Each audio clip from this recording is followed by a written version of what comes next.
8에서 8절 말씀까지 한 절씩 교독하여 봉독합니다. 예수께서 그들에게 항상 기도하고 낙심하지 말아야 할 것을 비유로 말씀하여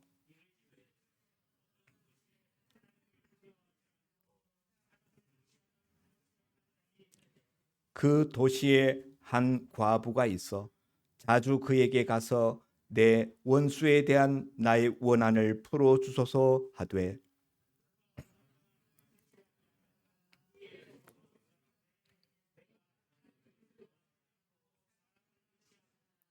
이 과부가 나를 번거롭게 하니 내가 그 원한을 풀어주리라.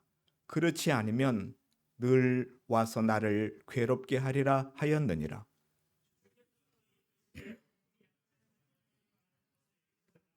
하물며 하나님께서 그 밤낮 부르짖는 자들의 원한을 풀어주지 아니하시겠느냐? 그들에게 오래 참으시겠느냐? 내가 너에게 이르노니 속히 그 원한을 풀어주시리라. 그러나 인자가 올 때 세상에서 믿음을 보겠느냐 하시니라. 아멘. 우리 신앙생활에 있어서 여러 가지 우리에게 관계된 것들이 많이 있지만은 기도만큼 우리 실제 생활에 밀접하게 연관된 그런 주제가 있을까 싶을 정도로 기도라는 것은 우리 모두에게 예외 없이 밀착되어지고 실제적인 적용이 깊숙이 되어져야 되는 그런 부분입니다. 예수님께서도 기도에 대해서 많은 말씀을 해주셨습니다. 오늘 누가복음 18장 말씀은 기도에 대한 말씀으로 시작하고 있습니다. 오늘 주님께서 말씀하신 이 기도에 대한 말씀은 비유로 주신 말씀이다. 여기 오늘 본문에 그래서 이 본문을 과부와 재판장의 비유, 불의한 재판장과 과부의 비유, 흔히 이렇게 우리가 이야기를 합니다. 잠깐 말씀을 다시 한번 보면은 어떤 한 도시에 하나님도 두려워하지 않고 사람도 무시하는 그런 한 불의한 재판장이 있었다. 재판장은 원래 의로워야 되는데 여기 본문에 나오는 재판장은 전혀 의롭지 않은 아주 불의한 재판장이었다 하는 거죠. 그런데 이 불의한 재판장이 있는 그 도시에 한 과부가 있어요. 가난하고 불쌍한 한 과부가 있는데 이 과부는 억울한 일이 많은 억울한 일로 말미암아 마음속에 원한이 쌓여져 있는 그런 여인이었습니다.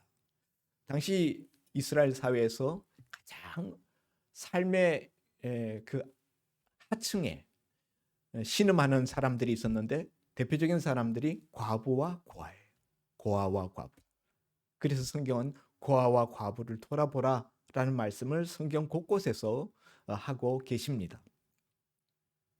그런데 이 억울한 원한을 갖고 있는 이 과부가 자기의 이 억울한 문제를 해결하려고 재판장에게 찾아갔다는 것입니다. 가서 자기의 사정을 다 이야기하고 바른 재판을 부탁드렸지만은 이 불의한 재판장은 아무 관심이 없어요.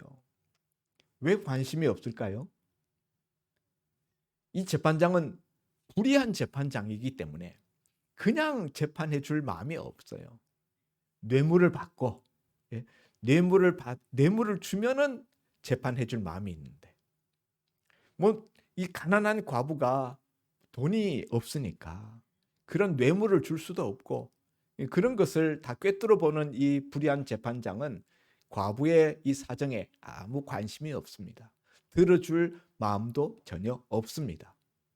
그런데 이 과부는 그 재판장이 아니면은 자기의 문제를 해결해 줄 재판을 바로 해서 그 문제를 바르게 해줄 길이 없다고 믿었기 때문에 계속 이 재판장을 찾아가는 겁니다.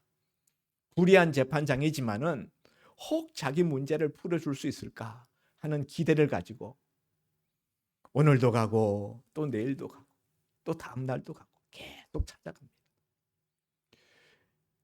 불의한 재판장이 어느 날 생각해 보니까 너무너무 짜증나고 귀찮고 성가신 거예요.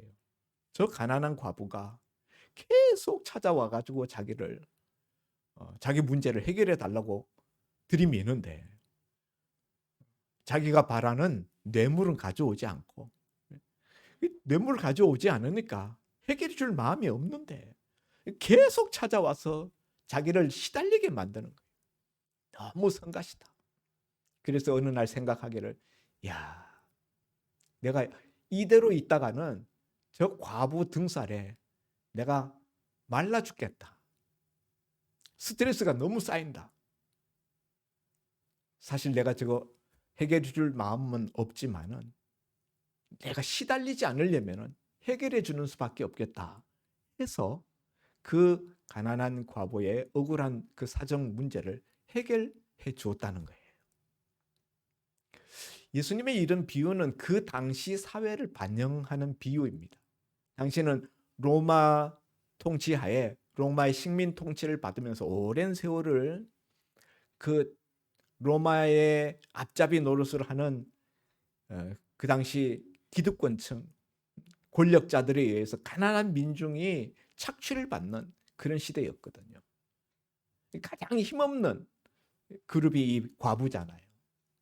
그러니까 권력자들에 의하여서 기득권층에 의하여서 착취받고 신음하는 그런 그 당시에 그 하층 백성들의 그 고난을 사실은 이 비유가 이면적으로 담아내고 있는 거예요. 바로 그런 시대 상황을 예수님이 배경에 깔고 이런 비유를 말씀하셨습니다. 그런데 이 비유에서 말씀하시려고 하는 것은 다른 뭐 사회적인 어떤 뭐 정의 운동 이런 게 아니라 기도에 대한 말씀이다. 예수님이 이 불의한 재판장 이야기를 하면서 15절에 이 과부가 나를 번거롭게 하니 내가 그 원한을 풀어주리라. 그렇지 않으면 늘 와서 나를 괴롭게 하리라 하였느니라. 그리고 불의한 재판장이 말한 것을 들으라 하고 난 다음에 7절에 하물며 하나님께서 그 밤낮 부르짖는 택하신 자들의 원한을 풀어주시지 아니하시겠느냐. 그들에게 오래 참으시겠느냐. 이렇게 예수님이 말씀하십니다. 이 예수님의 말씀에 불의한 재판장을 먼저 꺼낸 것은 하나님과 대비시키기 위해서예요. 정의롭지 못하고 뇌물을 받고 판결을 내리는 불의한 재판장도 이 억울한 과부, 가난한 과부가 와서 계속 조르니까 그 구하는 바를 들어주었는데 하물며 여기 7절에 하물며가 중요해요. 하물며 선하신 우리 아버지께서 그 택하신 자, 그 부르짖는 택하신 자 누굽니까? 하나님의 자녀, 택하신 자 하나님의 자녀. 그런데 그 하나님의 자녀들 중에서도 밤낮 부르짖는 하나님의 자녀들의 그 원한을 풀어주시지 아니하시겠느냐. 그들에게 오래 참으시겠느냐.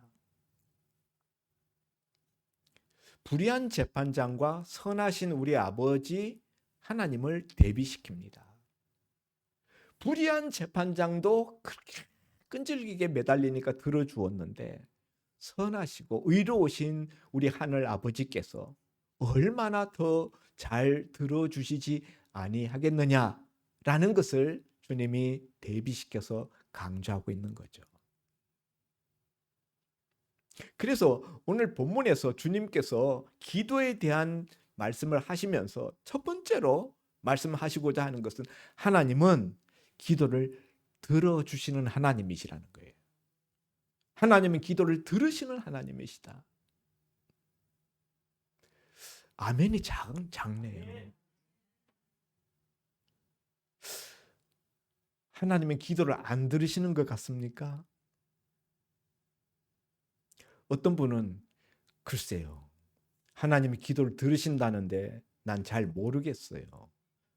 저 기도해 봤는데 하나님이 안 들으시던데요. 제가 느낌상으로는 우리 하나님은 불의한 재판장보다 더 고약하신 죄송합니다. 불의한 재판장보다도 더 기도를 안 들어주시는 하나님 같은데요. 이렇게 말씀하실 분들이 있다는 것 제가 압니다. 예수님은 하나님은 불의한 재판장 같지 아니하시고 공의로우신 하나님이시고 우리 아버지시고 밤낮 부르짖는 이 과부의 이 억울함도 들어 불의한 재판장도 들어주었거든. 하물며 하나님이 오래 참으시겠느냐? 오래 참지 않으신다. 들어주신다. 이게 주님이 말씀하신 첫 번째예요. 우리는 주님의 말씀을 믿어야 합니다. 그렇지만 실제적인 우리의 느낌상의 체감지수, 기도 응답에 대한 체감지수는 오늘 주님이 말씀하시는 것과는 사뭇 다른 느낌입니다. 왜 그럴까요?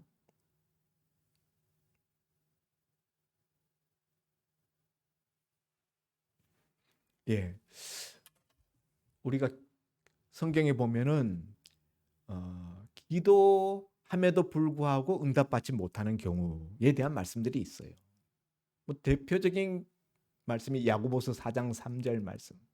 너희가 구하여도 받지 못하는 것은 정욕으로 쓰려고 잘못 구하기 때문이라. 그래서 우리가 정욕적인 기도, 내 육신의 소욕과 욕심을 위한 기도, 그런 기도에 대해서는 하나님께서 응답하시지 아니하신다. 야고보 사도가 예수님의 친동생 야고보죠. 야고보 사도가 그렇게 말씀하셨습니다. 기도함에도 불구하고 응답되지 아니하는 경우에 대한 말씀들이 성경 여기저기에 파편적으로 한 구절씩 나옵니다. 시편 66편 18절에 보면은 죄를 품으면은 구하여도 듣지 아니하신다. 하나님과 우리 사이에 죄가 있어서 그 죄가 우리 기도가 하나님 앞에 상달되지 못하도록 막는다. 죄를 품는다라는 것은 뭐 죄 없는 사람이 누가 있어요? 죄에 있어서 기도가 하나님 앞에 드려지지 않는다 하면은 아무도 응답받을 수가 없죠. 다 죄인인데. 여기 죄를 품으면이라는 것은 암탉이 병아리를 만들기 위해서 알을 품속에 넣고 품잖아요. 얼마 동안 품죠? 상당한 시일 동안 계속 품잖아요. 계속 굴리면서 앞에 알을 뒤로, 뒤에 있는 알은 앞으로 계속 품에 안고 알을 굴리면서 부화할 때까지 여러 날을 그렇게 품습니다. 그게 바로 품는다는 뜻이에요. 그러니까 회개하지 아니하고 이게 죄인 줄 알면서도 회개하지 아니하고 그것을 계속 끌어안고 그 죄를 묵상하고 그 죄를 반복하고 그런 삶을 살아갈 때 그것을 죄를 품는다라고 말하는 거예요. 우리가 예수 믿고 난 다음에도 이런저런 허물들과 사소한 죄를 짓지만은 그것 때문에 우리 기도가 하나님 앞에 응답되지 않는다라고 말할 수는 없어요. 그런 것보다는 우리 주님께서 직접 하신 말씀, 주님은 기도에 대한 말씀을 하시면서 부정적인 말씀보다는 긍정적인 말씀을 훨씬 더 많이 하셨어요. 기도의 어떤 제한 조건을 붙이신 것은 요한복음 15장 7절 말씀밖에 대표적인 너희가 내 안에 거하고 내 말이 너희 안에 거하면 무엇이든지 원하는 대로 구하라. 그리하면 이루리라. 그래서 우리가 늘 무엇이든지 원하는 대로 구하라. 그리하면 이루리라. 이것만 우리가 봐요. 그래서 무엇든지 구하면 주신다고 했는데 실제로는 안 그렇던데요. 이렇게 이의를 제기하기도 하는데 그 앞에 구절을 봐야죠. 너희가 내 안에 거하고 내 말이 너희 안에 거하면 그러면 무엇이든지 원하는 대로 구하라. 그리하면 이루리라. 이렇게 돼 있죠. 그러니까 예수님께서 기도하면 응답하신다는 말씀을 분명히 주시면서 그 앞에 제한 조건을 거셨는데, 너희가 내 안에 거하고 내 말이 너희 안에 거하면. 예수님 말씀이 우리 안에 거한다. 그건 뭘 의미할까요? 예수님 말씀이 우리 안에 들어와서 우리를 이끌어간다. 그 요한 1서 5장 14절에는 그의 뜻대로 무엇을 구하면 들으심이라. 그를 향하여 우리의 가진 바 담대한 것이 이것이니 그의 뜻대로 무엇을 구하면 들으심이라. 기도 응답에 대한 확신, 그 확신을 요한 1서에서 사도 요한이 그의 뜻대로 구하면,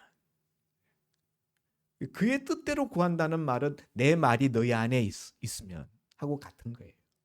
그래서 주님의 말씀이 우리 안에 거하게 되면은 우리가 그의 뜻대로 구하게 된다는 거죠. 대표적인 경우가 예수님의 겟세마네 동산의 기도죠. 내일 십자가를 지시겠는데 그 전날 밤 겟세마네 동산에 나가셔서 밤새도록 기도하셨죠. 3번 간절하게 기도하시면서 십자가 이 고난의 잔이 할 수만 있으면 내게서 지나가게 하옵소서. 그러나 그 최종 기도는 결론적으로 내 뜻대로 마옵시고 아버지의 뜻대로 되기를 원하나이다. 그의 뜻대로 구하면. 그래서 우리가 기도하면 하나님이 다 응답하신다고 했는데 왜 응답하시지 않는가 할 때 우리가 이런 사항들이 우리에게 저촉이 되어지면은 우리 기도에 우리가 기도 안 한 게 아니라 기도 우리 했음에도 불구하고 기도의 응답을 받지 못한다. 못할 수 있다 하는 거죠. 우리가 이제 대표적인 실수하는 게 하나님의 성품에 어긋나는 기도를 우리가 한다는 거예요. 하나님의 성품은 공의로우신 하나님이세요. 하나님은 정의의 하나님이십니다. 그리고 또 사랑의 하나님이십니다. 이 의와 하나님의 사랑, 이거 십자가로 나타나잖아요. 하나는 의고 하나는 사랑이고. 근데 하나님의 공의를 깨뜨리는 내 욕심을 구하는 기도, 그런 기도는 하나님의 속성상 그런 기도는 응답하시지 않는다는 거예요.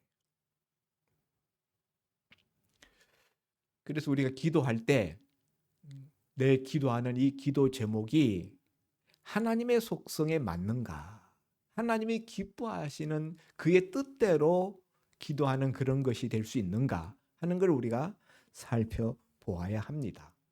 그러나 우리 주님은 기도의 제한 조건들, 그런 것들을 많이 말씀하시지 않았어요. 주님이 기도에 대해서 말씀하신 내용들을 보면은 기도하라는 촉구의 말씀들이 훨씬 더 많고, 기도할 때 이런 거 A, B, C, D 제1항부터 제10항까지 요거는 기도할 때 제한 조건이다. 요거 유의하면서 요거는 피해서 기도해라. 이렇게 말씀하지 않았어요. 구하라 그러면 얻을 것이요. 찾으라 그러면 찾을 것이요. 문을 두드리라 그러면 열릴 것이니. 주님은 적극적인, 산상수훈에서 마태복음 7장에서 나오는 말씀이잖아요. 7 마태복음 7장 7절 구하라 그러면 너희가 얻을 것이다. 그런데 그 말씀에서 구하면 얻는다고 했는데 그 구하라라는 그 헬라어 원어가 보면은 현재 시제로 되어 있어요. 헬라어 현재 시제는 어떤 특성이 있는가 하면은 지속적인 행동을 의미한다는 거예요. 그러니까 구하라 할 때 이거 한 번만 구하라는 게 아니에요. 구하고 또 구하고 또 구하고 또 구하고 계속적으로 구하라는 거예요. 찾으라, 찾고 또 찾고 또 찾고 또 찾으라. 문을 두드리라, 한 번 두드리고 마는 것이 아니라 두드리고 또 두드리고 또 두드리고 계속 두드리라는 거예요. 언제까지? 응답하실 때까지.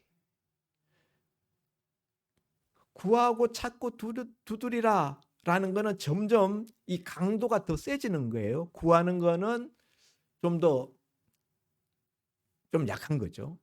찾는 거는 더 적극적인 거예요. 문을 두드리는 거는 안 들어주면 마치 문을 부수고 들어갈 것 같은 아주 더 강도가 센 거죠. 구하고 구해도 안 되면 그 다음에 찾고 찾아도 안 되면 그 다음 문을 두드리고 두드려도 안 되면 문 깨부수고 들어갈 것처럼 그렇게 적극적으로 구하라는 거예요. 기도의 강도가 점점 세지고 있다. 계속적으로 구하라는 것이다.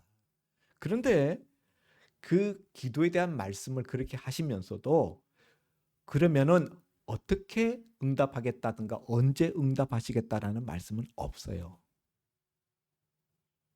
마태복음 7장 7절에 그렇게 구하라 주신다 찾으라 그럼 찾는다 문을 두드리라 그럼 열린다 그런 말씀을 주시면서도 언제 주신다 언제 찾는다 언제 문이 열린다라는 말씀을 안 하시고 계신다는 거예요.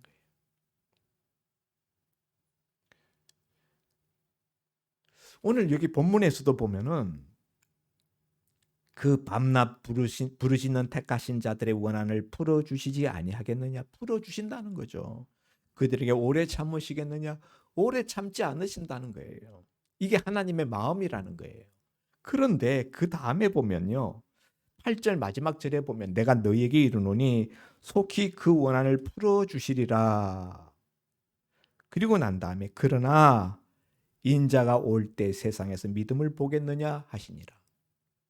이게 무슨 말이죠? 마지막 절, 하반절, 8절 하반절. 그러나 인자가 올 때에 세상에서 믿음을 보겠느냐. 이 말씀이 왜 필요합니까? 이 말씀은 위의 말씀하고 어떻게 연결되어지는 걸까요? 속히 응답해 주신다고 했는데 그러나 인자가 예수님이 인자잖아요.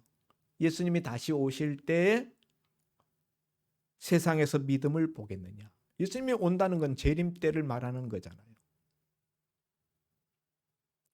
왜 이런 말씀을 하실까요?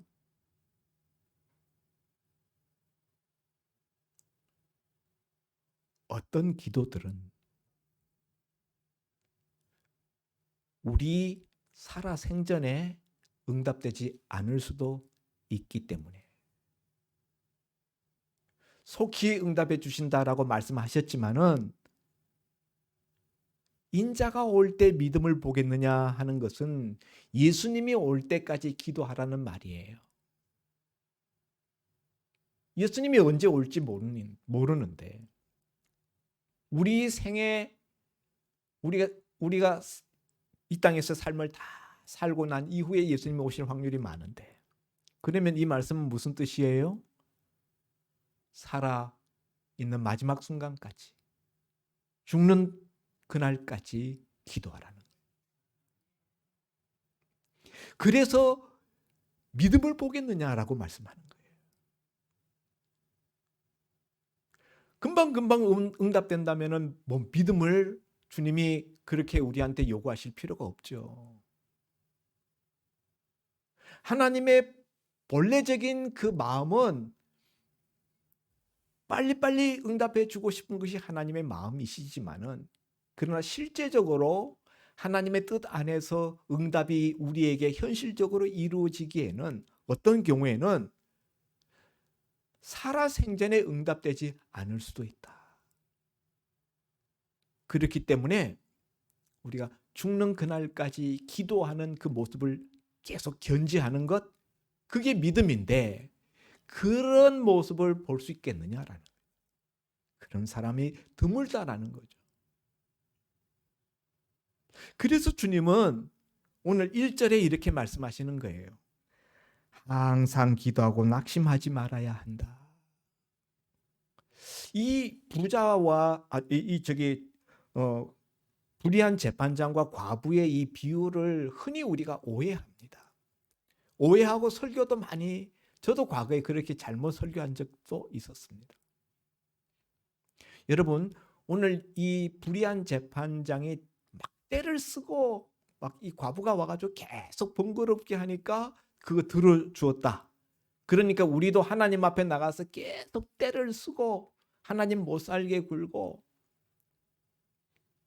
그렇게 하면 우리가 응답받는다. 이런 식으로 적용하는 경우들이 참 많았다는 거예요. 근데 이 본문이 그걸 말하고 있느냐는 거예요. 이 본문은 그런 걸 말하는 게 아닙니다. 그런 식으로 말하는 게 아니에요. 끈질기게 기도하라는 것을 말씀하는 것은 맞습니다. 그건 맞아요. 그런데 이 본문을 살짝 오해해서 과거에 우리 부흥 강사님들도 그런 이야기 많이 했죠. 기도원에 가서 소나무 하나 잡고 소나무 뿌리를 뽑아야 응답받는다. 그런 이야기 우리가 많이 들었죠. 그리고 어떤 분들은 땡깡 기도, 하나님 앞에 땡깡을 부려서 그렇게 하면은 기도 응답을 받는다. 하다 안 되면 땡깡이라도 부려야 된다. 이렇게도 이 본문을 잘못 적용했다 하는 거예요. 이 본문은 하나님 앞에 그냥 땡깡 부리고 막 흔히 우리 강정 기도라는 걸 그런 식으로 오해해. 그렇게 하면 응답받는다라는 것을 주님이 말씀하기 위해서 이 비유를 말씀하신 것이 아니고 끈질기게 기도하고 낙심하지 말아야 된다. 이 포커스가 어디 있는가 하면요. 낙심하지 말라는데 포커스가 있어요. 이 과부가 재판장에게 계속 찾아가서 자기 문제를 해결해 달라고 요청하는데 아무 관심도 없어요. 먼 산 쳐다보고 사람 그림자 취급합니다. 투명인간 취급합니다. 그런 대접을 받고 마음에 서러워서 내가 그냥 정말 더러워서 못 살겠다. 내가 더 이상 찾아오지 않는다. 그리고 자기 자존심 세우고 돌아갔었더라면, 재판장에 더 이상 와서 자기 문제 호소하는 걸 포기했었더라면은 그 문제 해결되었겠느냐? 해결 안 됐다는 거죠. 하나님 앞에 우리가 기도하는 것도 하나님 앞에 우리가 그냥 끈질기게 나와서 기도한다 하다가도 어느 순간에 우리가 기도가 끊어지게 된다는 거예요. 기도가 끊어지는 이유는 뭡니까? 낙심하기 때문에. 내가 이렇게 몇 달을 이렇게 몇 년을 기도하는데도 하나님 아무 반응이 없으시니 낙심이 되어서 이제는 더 이상 기도 못하겠어요. 그게 우리의 기도하면서 우리가 겪는 현실이잖아요. 그런데 예수님은 낙심하지 말라는 거예요. 언제까지? 죽는 순간까지. 죽는 순간까지도 설사 응답되지 않는 것 같아 보일지라도 낙심하지 말고 계속 기도하라는 거예요. 그게 믿음이고 나는 그런 믿음 보기를 원한다는 거죠. 그게 인자가 올 때 세상에서 믿음을 보겠느냐 하시는 말씀이 담고 있는 뜻입니다. 그러면 여러분, 우리가 생각할 때 내가 기도했는데도 불구하고 응답되지 않는 것 같음에도 불구하고 우리가 왜 계속 기도해야 됩니까?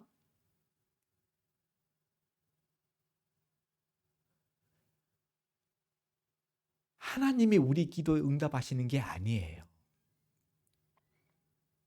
끈질기게 기도하는 하나님의 자녀의 기도는 하나님이 반드시 응답하십니다. 다 응답하셔요.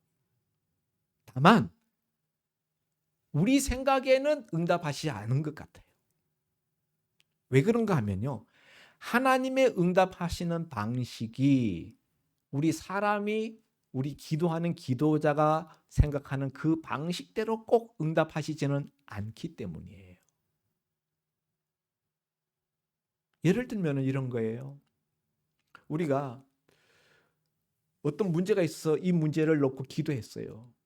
하나님 이 문제를 해결해 주십시오. 그렇게 기도했는데 하나님이 이 문제에 대해서는 건드리지 않아. 이 문제는 그냥 나한테 있어요. 그런데 사실은 이 문제보다 더 큰 문제를 하나님이 이미 해결해 주셨어요.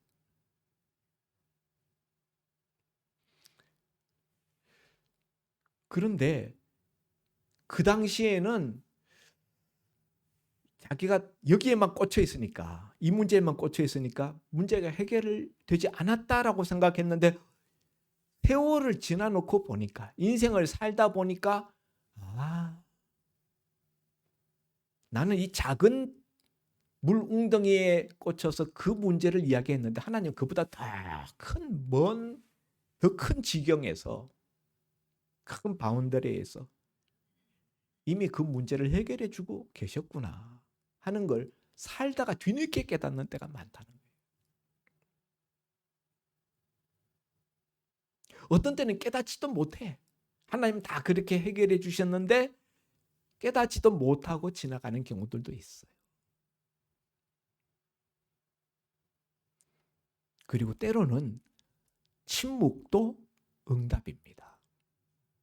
하나님의 침묵은 하나님의 응답하시지 않는 것이 아니라 하나님 보시기에 합당하지 않기 때문에 그냥 하나님이 침묵하시는 거예요. 제가 우리 손주를 보러 가끔 가는데 어떤 때는 애가 뭐 가위를 달라 그러고 칼을 달라 그러고 그거 가지고 놀겠다고. 그러면은 그걸 줍니까? 간절히 구한다고 줍니까? 땡깡을 부린다고 줍니까? 안 줍니다.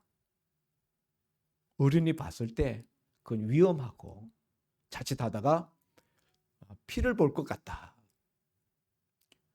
그런 그 위험성이 예견되어지면은 아예 안 주죠. 들은 척도 안 합니다. 그냥 묵살합니다. 하나님이 우리에게 때로 침묵하시는 경우도 그렇겠다. 우리는 그게 그렇게 그냥 아쉽고 그게 중요하다라고 생각하고 구하지만 하나님 보실 때는 그건 중요하지도 않아요. 그럴 때 하나님께서는 오히려 이게 구하는 대로 다 들어줬을 때 오히려 문제가 커지고 그 인생의 그 신앙적인 영역에 있어서 손해가 되겠다 싶으면 하나님이 그냥 묵음 코드, 침묵 버튼을 꾹 누르시고 아무 말씀 안 하시기도 한다는 거예요. 그런 점에서 침묵조차도 하나님의 응답일 수 있다는 거예요. 그러니까 우리가 이 응답의 시기와 때와 방식은 하나님께 맡겨야 돼요. 그 하나님 주권이에요. 내가 원하는 대로 하나님 꼭 이대로 해주셔야 됩니다. 그건 내 생각이에요. 하나님은 하나님의 자녀들에게 제일 좋은 것을 주시기를 원하십니다. 너희가 악한 자로도 너희 자녀들이 생선을 달라 하면 누가 뱀을 주겠느냐? 하물며 하늘 아버지께서 그 자녀들이 구하는 것에 좋은 것으로 주시지 아니하겠느냐? 그렇게 말씀하셨어요. 좋은 거 주셔요. 그러니까 응답의 때, 그 시기, 많은 경우에 우리가 구하는 때보다 하나님이 응답하시는 때가 늦어요. 그래서 우리의 애간장이 녹죠. 방법, 응답의 방식이 내가 기대했던 인간이 생각하는 그런 방식과 다른 방식으로 응답하시는 때도 많다. 예. 그래서 때와 방식은 하나님 소관에 하나님께 맡겨라. 주님이 오늘 여기서 강조하시는 것은 기도가 끊어지지 않도록 항상 기도하라는 거예요. 항상이라는 것은 데살로니가전서 5장 17절에 항상 기뻐하라. 그다음에 쉬지 말고 기도하라. 범사에 감사하라. 쉬지 말고 기도하라가 예수님이 여기서는 항상 기도하라. 그러면은 쉬지 않고 기도하는 거, 항상 기도하는 거는 밥도 먹지 말고 24시간 계속 기도만 하고 있어야 되는 것인가? 그런 뜻은 아니죠. 하나님은 우리 인간관계, 수많은 인간관계를 우리에게 허락하셨고 우리가 해야 될 많은 일들도 우리에게 주셨어요. 그 많은 일들을 우리가 해야 되고 우리가 사명으로 감당해야 되는 그런 일들도 있고 또 많은 인간관계, 사람들과의 만남 이런 것도 하나님 우리에게 주신 영역입니다. 그런 것들 다 접어놓고 기도만 하고 있을 수도 없고 그런 것을 말씀하시는 것도 아닙니다. 그러면은 항상 기도하라, 쉬지 말고 기도하라는 뜻은 무슨 뜻입니까? 낭망하지 말고 기도가 끊어지지 않게 하라는 거예요. 낙심하지 말고 기도를 계속 하라는 거예요. 계속 한다는 것은 매일매일 기도하라는 거예요. 24시간 기도하라는 뜻이 아니라 매일매일 기도하라는 거예요. 매일매일 기도하라니까 저 그렇게 하는데요. 아, 그렇습니까? 저 매일 3번씩 씻기도 하는데요. 씻기도 말고 다니엘은 하루에 3번씩 예루살렘을 향한 서쪽 창문을 열어놓고 기도했죠. 기도가 끊어지면 한번 기도가 끊어지면 다시 그 기도의 레벨, 영적인 그 기도의 열정을 회복하는데 상당히 시간이 걸립니다. 여러분 우리가 돌침대 덜집에서 많이 쓰는데 한번 그거 꺼놓고 나가면은 다시 덮이는데 시간이 걸리잖아요. 그러니까 그 늘 기도의 그 영적 레벨을 유지하라는 거예요.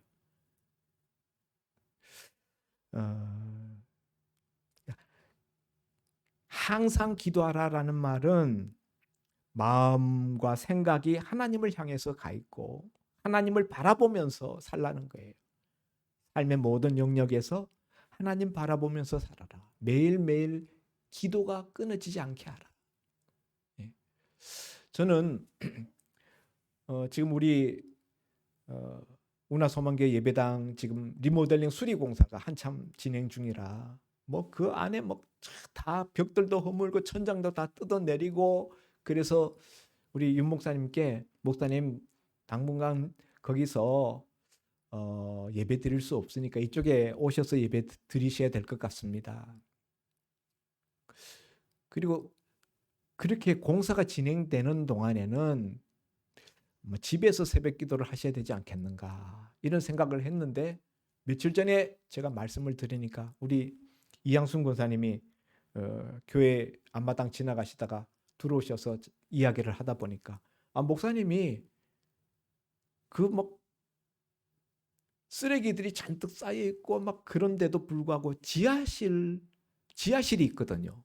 그 지하실에 들어가셔서 거기에서 사모님이랑 또 같이 기도하시는 권사님이랑 같이 거기서 기도하신다는 거예요. 하루도 안 빼고 이때까지 기도하셨대요. 새벽기도 제단을. 제가 그 이야기 듣고 제가 감동을 받았어요.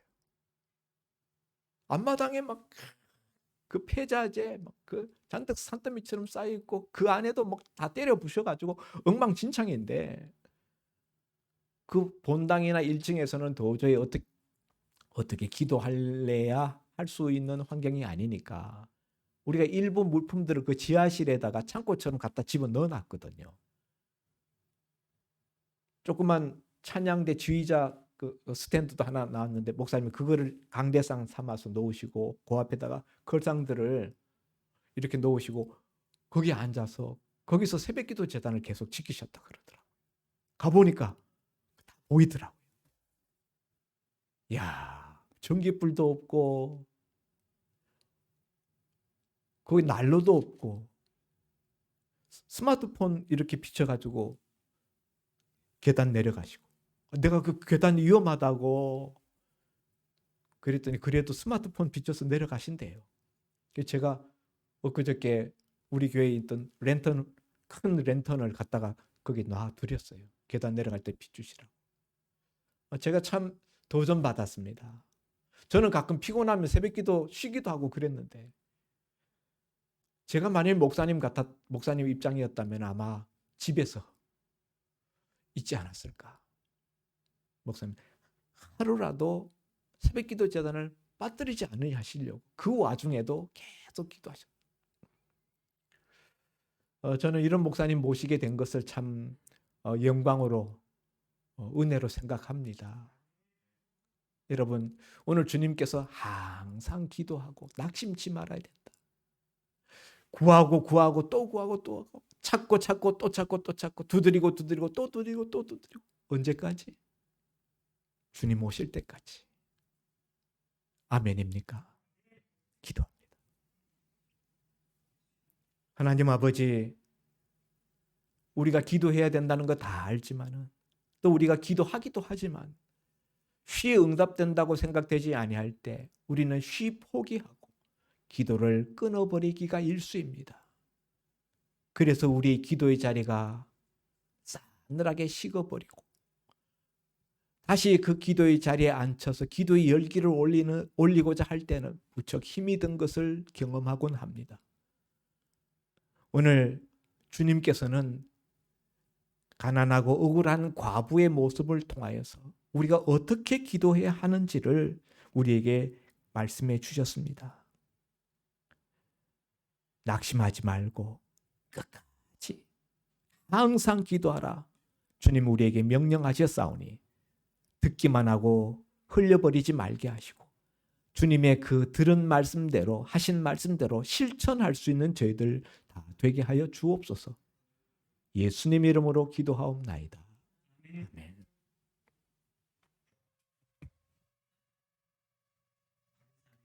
인생의 기도에